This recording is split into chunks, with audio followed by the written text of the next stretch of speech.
does happen. Well, we're not going to see what most people are expecting. That's for sure. I can guarantee that, because most people looking at the weights and saying, oh, they're too far apart, Canelo's too big. No, we're not going to see what y'all think we're going to see. We're going to see a... Canelo, what did you think about the shove and that moment that happened on stage? Oh. I'm turning on right now. Right? Yeah. Did it make you want to go harder for the 13th? I don't know, but made me feel more excited. Love it. I'm gonna train so far. Roy Jones Jr. just wrapped up a training session with Terence Crawford, and he didn't hold back on what he saw. According to Roy, if Crawford faces Canelo, Canelo's getting knocked out. That's not just casual talk. It's the opinion of one of boxing's smartest minds after seeing Crawford in action up close. Jones watched him spar, move, punch, and adjust in real time. He noticed the extra weight Crawford's carrying now and how it hasn't slowed him down one bit. After the session, Roy made it clear, Crawford's power, speed, and skill are at a whole new level. He's already one of the best pound-for-pound fighters in the world, but he's still improving, and that's what makes him so dangerous. Roy wasn't throwing around empty compliments. He's been there, done that, jumped weight classes, made history, and he believes Canelo simply won't be able to handle what Crawford brings. The streets, you and Canelo, what would it look like? Come on, man. Y'all know what I do. I ain't got to talk about it on the streets. I'm me against anybody. I ain't never gonna say another man gonna whoop me. So, that's your answer right there. I guess Guadalajara, you think it'd be a little different on the streets if Terence came to town? I think every city, every place is different, no? It's different. But we don't talking about the streets. We're talking about boxing. Roy Jones' comments just cranked up the pressure on a fight that was already being talked about as one of the biggest of the decade. Crawford isn't tiptoeing into this moment. He's stepping in headfirst and bringing serious heat. That intensity was on full display when Canelo Alvarez recently asked for the fight to take place in a smaller ring. The move seemed aimed at limiting Crawford's footwork, knowing Bud would likely rely on movement and angles instead of standing toe-to-toe with a naturally bigger opponent, but Crawford didn't shy away or stay quiet. He fired right back, showing he's not just ready for the spotlight, he's ready to own it. I go back and forwards, to be honest with you. Like, when I talk to Bud, he convinces me that he's going to win the fight because he's such a believer in his own ability, and he's very convincing. And then you see the presser yesterday, and I thought Canelo looked really well. Do you know what I mean? Obviously, he's a big lump. So I was always Canelo, then I sort of leant towards Bud, but now I'm back with Canelo. So At a recent press conference, Crawford delivered a line that got plenty of laughs, but made his point loud and clear.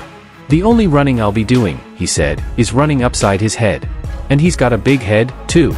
It was more playful than aggressive, but the message was sharp. Crawford isn't backing down from the fight, or the idea of getting physical. Instead of brushing off Canelo's request for a smaller ring, Crawford leaned into it.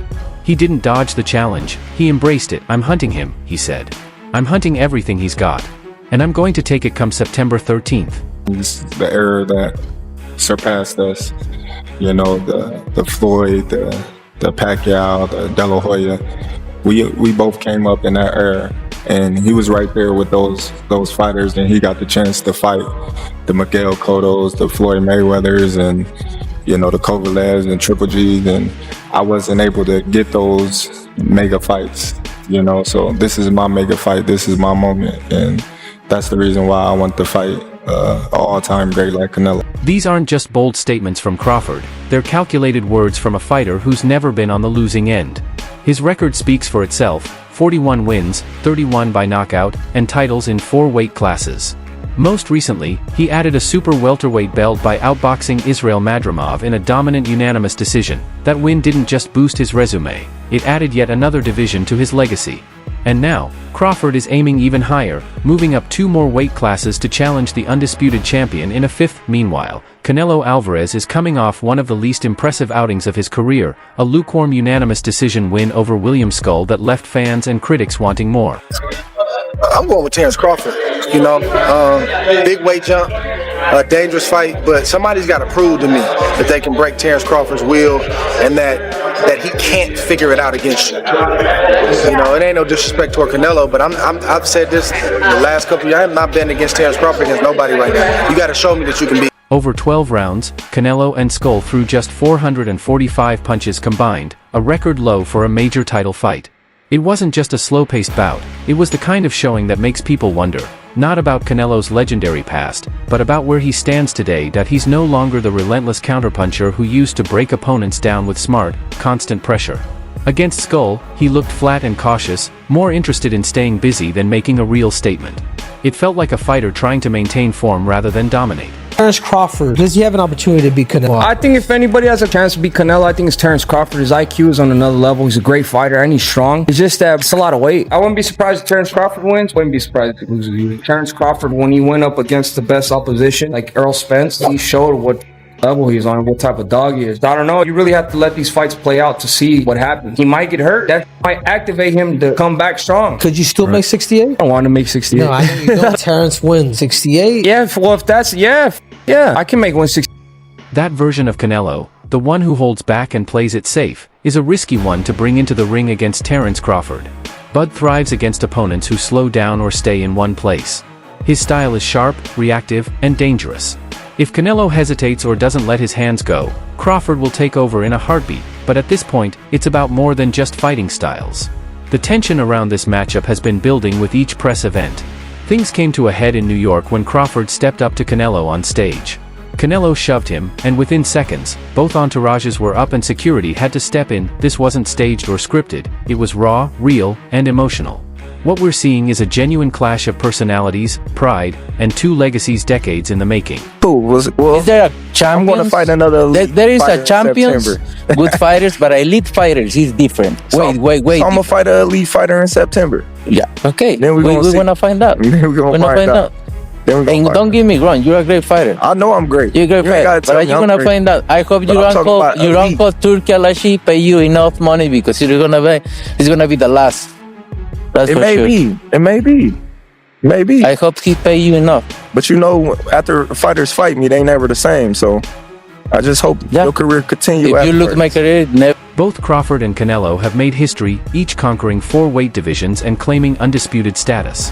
But on September 13th in Las Vegas, they're fighting for more than just another title. For Crawford, this is about legacy. It's his shot at boxing immortality, a chance to silence any lingering doubts and place his name above the greatest welterweights and lightweights to ever step in the ring. Canelo, with a record of 63 wins and 39 knockouts, is fighting to prove he's still at the top. After whispers that his best days are behind him, he's out to remind the world that he's far from done. Happen in boxing, you know what I'm saying? And Terence Crawford is a legend. He's great. He's a great fighter. The only thing I see that I favor Canelo is that, you know, is his weight. Yeah. And that he's more bigger. You know what I'm saying? That's the only thing. But as far as skill set wise, IQ, I feel like Crawford can match anybody and probably do way better. You know what I'm saying? But you know, Crawford is a legend, bro. Yeah. You know, and like I said, you can't count him. Bernard Hopkins, another boxing legend and someone who's worked closely with Canelo during the Golden Boy years, didn't hold back when the idea of a Crawford-Canelo fight first came up. That's ridiculous, he said. That's why we have weight classes. Hopkins wasn't just skeptical, he was genuinely concerned. He questioned Crawford's motivation for taking such a big leap and even suggested the fight could pose serious physical risks for him. Say like, no, that's 2 more weight classes. Like once he gets touched by Canelo, it's going to be different. I am concerned about him absorbing a Canelo punch, especially through the course of 12 rounds. We do know this about Canelo. He's going to slow down, you know, so I think if anything, Canelo would try to start fast and bang on him and break him down before he gets later. And he's still got that kind of steam. But, you know, there's so many components that make a champion. There's so many components that make a great, a legend. It's just so much. But Bernard Hopkins has since done a complete 180.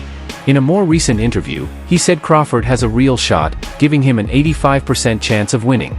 That's not cautious optimism, that's almost total confidence. He's not going in there to prove something, Hopkins said. He's going in there to show that Canelo's time has come and gone. Coming from someone as disciplined and skeptical as Hopkins, this shift carries real weight. He's not one to be swayed by hype, he studies the technical side of the sport. And if Crawford can take control early and dictate the pace, Hopkins believes that alone could be enough to throw Canelo off his game. For a fighter like Canelo, who's used to setting the tempo, that spells serious trouble. He hopes you don't run. And Turki has a knockout bonus in this fight. And there seems to be something out there like the way for you to win this fight is to move. Is that true? Listen, Turkey, you need to put a small ring. The smaller ring in the.